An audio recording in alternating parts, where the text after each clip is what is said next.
Walk into almost any bar in the world and you'll hear two words repeated again and again. Ale, lager, menus separate them, beer guides classify them, breweries build entire brands around them. But here's the strange thing, most people drinking them have absolutely no idea what the difference actually is. Is lager lighter? Is ale stronger? Is it about colour, ingredients, alcohol? The truth is, none of those explain it. The real difference between ale and lager happens at a microscopic level inside the fermentation tank, where billions of yeast cells behave in completely different ways. And once you understand this one hidden process, you'll never look at beer the same way again. Because the divide between ale and lager is not just a style difference, it's one of the most important scientific distinctions in the entire history of brewing. And it all starts with yeast, the hidden power of yeast.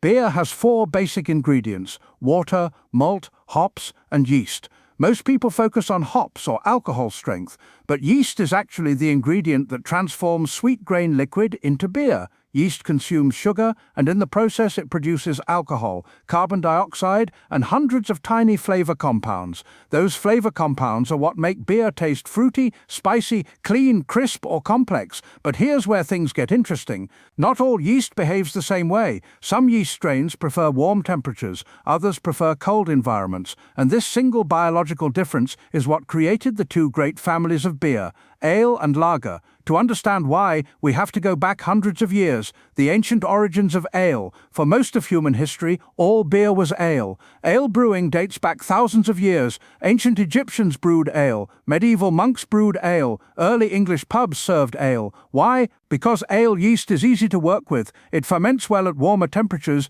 usually between about 15 and 24 tugs. That means you can brew ale in ordinary rooms, cellars, or barns without refrigeration. And ale yeast has another important trait. During fermentation, it rises to the top of the liquid. This is why ale yeast is called top fermenting yeast. Brewers would literally skim the yeast off the surface and reuse it. Simple, reliable, effective. That's why for centuries ale dominated the world of beer. But then something unexpected happened in cold mountain regions of Europe. A completely different yeast began to take over, the lager revolution. Around the 1400s in Bavaria, brewers started storing beer in cold caves and underground cellars during winter. These cold environments slowed fermentation, but they also allowed a different yeast strain to thrive. This yeast worked best at temperatures between about 7 and 13 K, and instead of rising to the top, it settled at the bottom of the fermentation tank. This is why lager yeast is known as bottom fermenting yeast. The German word lagern actually means to store, because lager beer wasn't just fermented, it was stored cold for weeks or even months to mature. That long cold storage changed everything. The flavors became cleaner, sharper, more stable, and suddenly a new type of beer was born, lager. And this new brewing method would eventually reshape the entire global beer industry. Why ales taste different? Because ale yeast ferments at warmer temperatures, it produces more flavor compounds. These compounds are called esters and phenols. They create aromas like banana, clove, apple, pear, spice, stone fruit. That's why many ales taste richer and more complex. Styles like pale ale, IPA, Belgian ale, stout, porter, wheat beer all belong to the ale family.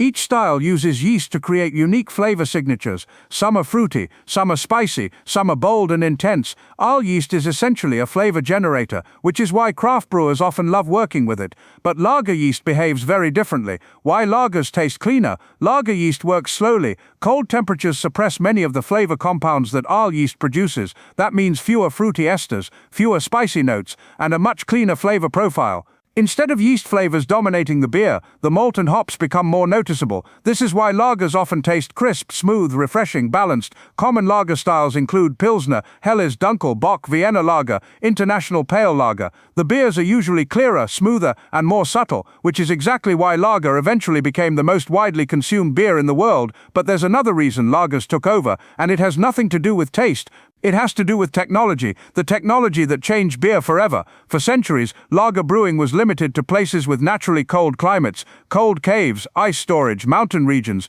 But in the 1800s, a revolutionary invention changed brewing forever: mechanical refrigeration. Suddenly brewers could control temperature anywhere. Warm countries, hot cities, tropical regions, all could now produce lager, and lager had advantages. Its clean flavor appealed to more people. It was stable for transport, and it could be produced consistently at large scale, so global breweries embraced lager, and over time, it became the dominant beer style across the world. Today, the vast majority of beer sold globally is lager, but that doesn't mean ale disappeared. Far from it. In fact, ale is now experiencing a massive comeback, the craft beer comeback. For decades, large industrial breweries focused mostly on lagers, but when the craft beer movement began, brewers rediscovered the creative power of ale yeast. Ales ferment faster, they allow more flavor experimentation, and they can produce incredibly diverse styles. IPAs exploded in popularity, Belgian ales returned, stouts and porters found new audiences. Today, the beer world is essentially balanced between two traditions, the clean precision of lagers and the wild creativity of ales. Both come from the same four ingredients, but thanks to two different yeast families, they produce completely different drinking experiences, which brings us to the simplest way to remember the difference, the simple rule. If you forget everything else, remember this: ale, warm fermentation, yeast rises to the top; lager, cold fermentation, yeast settles at the bottom. That single biological difference created two completely different worlds of beer, one ancient, one revolutionary, and together they define almost everything you see on a beer menu today. But there's one more twist, because some modern brewers are now blending the two techniques, creating entirely new beer styles that didn't exist before, and that's exactly what we'll explore next, because the future of beer might not belong to ales or lagers at all. It might belong to something in between.